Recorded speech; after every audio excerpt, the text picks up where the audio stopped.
Well, good afternoon, everyone. It is a Sunday afternoon, no boring training live, random episode. Thought I would just jump in. No boring training is, of course, dedicated to making sure that corporate training doesn't suck. And we've all experienced that. We've either attended training that was horrible, awful, miserable, and boring, or as leaders, we've wanted to use training to affect the things that keep us up at night: revenue, profit, talent retention, customer satisfaction, productivity, whatever. We've tried to use training and it just didn't work. And we're sitting there scratching our heads going, why not? And no boring training exists to help both parties, the trainers and the leaders who want to use training. So no boring training. Training doesn't have to suck. So we're going to dive into a little bit of something I hope you find interesting.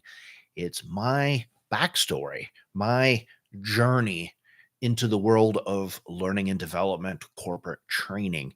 I actually make a living as a learning and development manager, but then also obviously focus on no boring training. So I'm in the trenches along with everybody else who's designing, delivering, and developing corporate training. I'm right there with you on a daily basis. But how did I get there? How did I get into a learning and development role, a learning and development manager role? I'm going to tell you a little bit about some of the signs along the way that pointed to where I am today. And let me tell you, it was not a direct path. It was not, I didn't wake up as a youngster and say, when I grow up, I want to be a corporate trainer.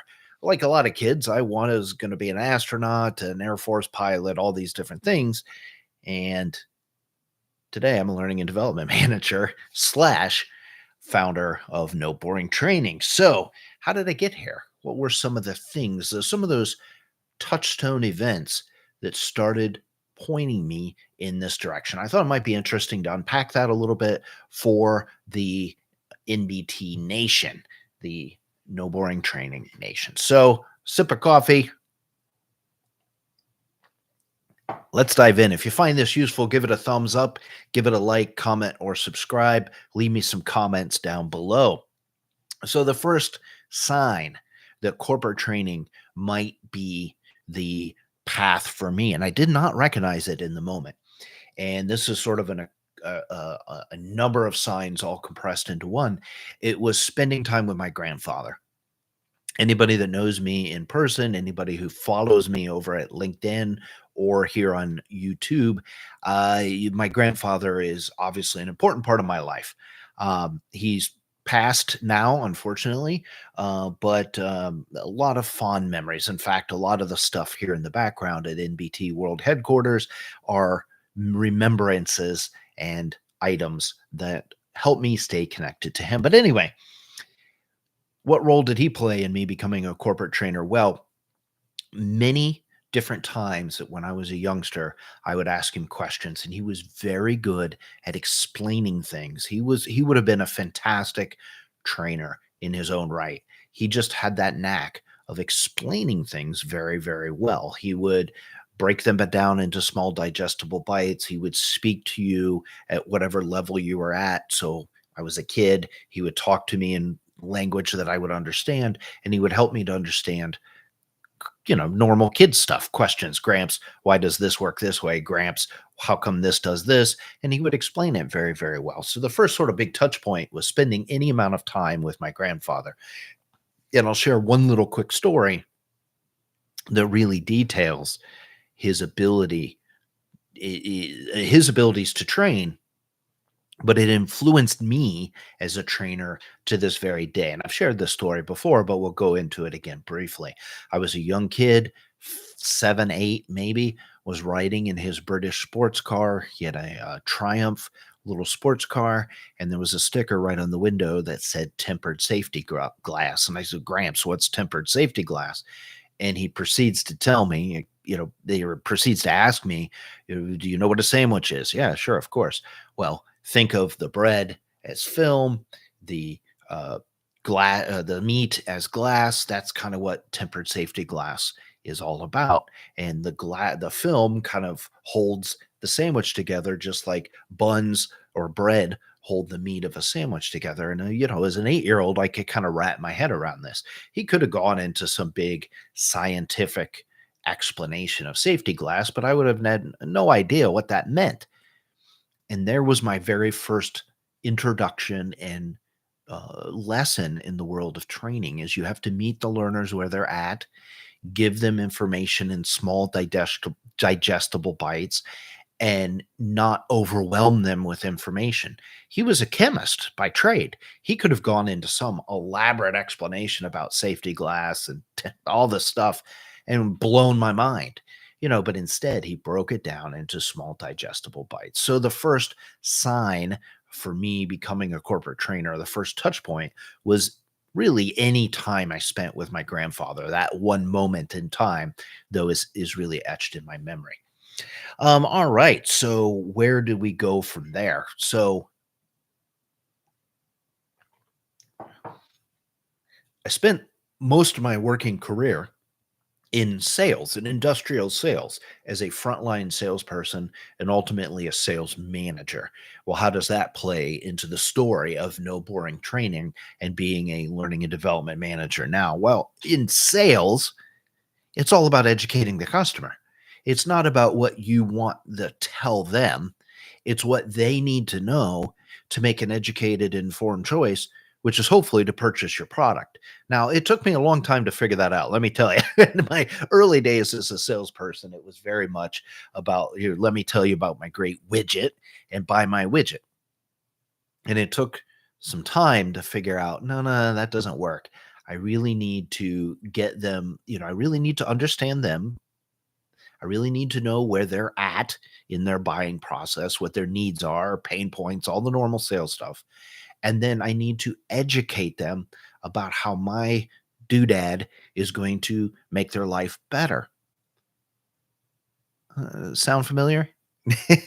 I mean, that's training in a nutshell, right? You're going to need to understand your audience. You need to learn what they already know and what their experiences are. You have to then educate them about how your information is going to make their life better. It's not so much about, I'm a trainer and here's what I want to tell you. It's about taking them on that learning journey. Well, just like you take a customer on a sales journey. So I spent 25-ish years or more like closer to 30 in sales or sales management roles, taking customers on buying journeys. Well, it's no different than taking them on a learning journey, just you're sort of doing, instead of getting a sale and selling them something as a salesperson, I'm educating the room, the learners, on whatever it is that they need to know for them to be successful. So, a lot of experience along the way. Very fortunate to stumble into a sales career. When I went off to university as a youngster, I didn't know what I wanted to do. But my father was a salesman, my grandfather was a salesman, my other grandfather was a salesman. I just knew a lot of people in the world of sales. And I said, I don't know, I'll do sales. I was, you know, dreadful at it at first, like a lot of people. And over time, kind of got the hang of it when I realized it's all about educating the customer and taking them on this learning buying journey. And that really set the stage to move into a training role, which is very soon what happened. So, in a previous employer, as the senior salesperson there, whenever we would hire somebody new, it was sort of my responsibility to kind of show them the ropes. I wouldn't really call it training per se because I didn't know what I was doing and it wasn't defined as a role, but there was those little elements of teaching the new salespeople, this is how we fill out the forms, or this is how it works to get an order placed, and how to navigate uh, doing a quote for a customer, all these little bits and pieces. I was starting to cut my teeth in explaining to people how to do things. Then, in a sales manager's role, a true defined sales management role, it's all about training. I didn't realize it at the time, but I became, you became adept at onboarding people and showing them how to do things, how to overcome objections, showing and teaching them how to build trust with their customers, how to deal and navigate through difficult situations where maybe there was a late shipment or we shipped the wrong product, and teaching young salespeople how to deal with all that. Well, guess what? That's training, just not with trainer in my job role. I was a sales manager. And it was my job to take care of my team and hopefully teach and guide and develop them. And much like as a salesperson, as a young sales manager, I was awful, like most young sales managers are. I didn't know what I was doing, and it took some time to figure out how to onboard, teach, guide, and develop in an effective way. And thank goodness for that. Number one, that all those salespeople put up with me. But number two, that I had the opportunity to kind of figure out what worked and what didn't work. And I figured out as a sales manager that you had to be organized. You had to have a specific roadmap of how to onboard somebody onto the team. When do you share the right information to help people be successful? I learned that, as I hired different people for the team, some people had no sales experience and some people had lots of sales experience. Well, onboarding them is sort of two different things. What had to be taught had to be two different things. We'd hire people with different backgrounds. So some people came with a lot of sales experience. Some people did never sold in their life before. So how do you teach them the ropes in a way that's going to be effective to them? So lots going on there. So lots of signposts or lots of moments along the way where I was learning and developing, uh, not in a training role yet, but I was learning and developing those core basic foundation fundamentals. So there you go, lots there. So grandfather, and then different roles in a sales or sales management set me up for success as a trainer. And one thing I didn't mention in there is it's not uncommon as both a salesperson, an individual salesperson, and a sales manager to deliver training internally. So at sales meetings or conferences, things like that, you would be tasked, hey, could you teach the rest of the sales team about some industry that's prevalent in your area, for example? Well, I'd have to put a training together for that. Again, miserable. It was all very outward focused, and I'm going to tell you about blah blah blah. But I started to cut my teeth on how to put trainings together and how to present information. All right. 12 minutes in, I'm going to get to the third signpost, or the third waypoint, as it were, on my career from moving into a corporate learning and development manager role. If you're finding this interesting, please give it a like, comment, subscribe. If you're watching the playback, be sure to subscribe to the channel so that we can produce more content like this along the way. So the third sort of signpost was moving into a training role. So was being a sales manager and starting to be more heavily involved in a training capacity in the organization that I'm employed with. And that was a big step forward. So now we've gone from like, hey, I'm pretty good at explaining stuff as a salesperson, to the, hey, I'm pretty good at explaining stuff as a sales manager. Now I'm doing it in a true corporate training capacity as sort of a sideline project. I'm still a sales manager, but now doing it more in a training role. And God bless my employer. God bless my employer at that time. I mean, you're going to notice a trend here, but taking on the responsibility of doing some new hire training, some new hire development, new hire onboarding for new salespeople entering the organization, and what a fantastic opportunity! Now, definitely in 100% a training role, and lots of lessons learned there along the way. More than we have time to get into in this live. But one uh, early sign was signpost in the development was I got the opportunity to go to American Management Association train the trainer course. One of many courses that I've been to over the years. We'll give AMA or American Management Association a little bit of a free plug here, but really turned, you know, that whole train the trainer course really turned everything I had done on its head. And that's where everything really started to click for me in the training and learning and development roles, really learning about instructional design process and ADDIE and active learning and learning journeys and having participants figure stuff out for themselves, not just telling them things. All those little pieces started to come together. It was really at that Learning and Management or American Management Association course where all of the pieces dating back to things my grandfather had shown me, things that I had figured out along the way as a salesperson and sales manager, things that I had experienced doing actual training sessions, both one-offs at sales meetings or what have you, or as I was starting to do more of the training role, the light bulb went off of, oh my gosh, I've just been doing it wrong all the way, all throughout, buddy, I've been doing it wrong. But there was some essential elements there. There were some essential pieces where everything really started to come together. So not only learning the practice of training, but learning about caring for your participants, learning about empathy for people in the room, learning about how people learned and really paying attention to that.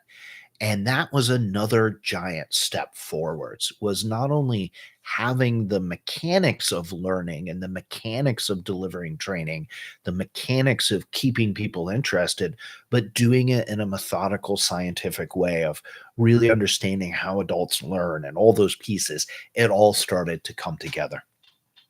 So way back when I was a youngster, 7, 8 years old with my grandfather, as a young salesperson in my 20s and 30s, being a frontline salesperson, going into a sales manager role, uh, or even before becoming a sales manager, just sort of helping to bring salespeople into the company, then going into a true sales manager role, then moving in a part-time trainer capacity, and then moving into a full-time training role.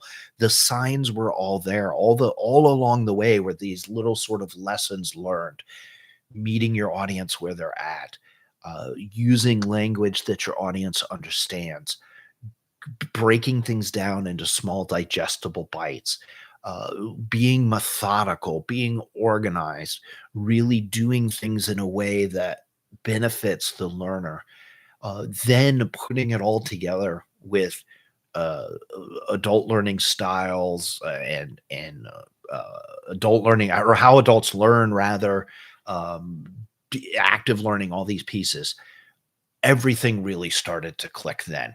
Now, again, as I've mentioned, I've been to a number of courses over the years, and I've spent thousands and tens of thousands of hours delivering training, and then obviously now and the social media side of things, through No Boring Training, hopefully sharing some of that wisdom with you. So that's a little bit of a snapshot into the background of me as a corporate trainer. That's not the entire story, but there were some significant moments along the way that I thought you might find interesting and give you a little bit of insight into the pathway that I followed.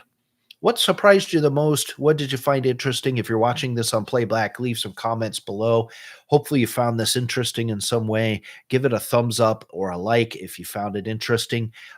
Be sure to subscribe to the channel. Hopefully, you found this interesting on some level. Thanks so much for the playback and tuning in. And as always, training doesn't have to suck. It ain't that hard. And hopefully, by following the channel, you too can learn how to design, develop, deliver training that produces results, not yawns. Thanks, everybody, for joining in, and have a great rest of your Sunday.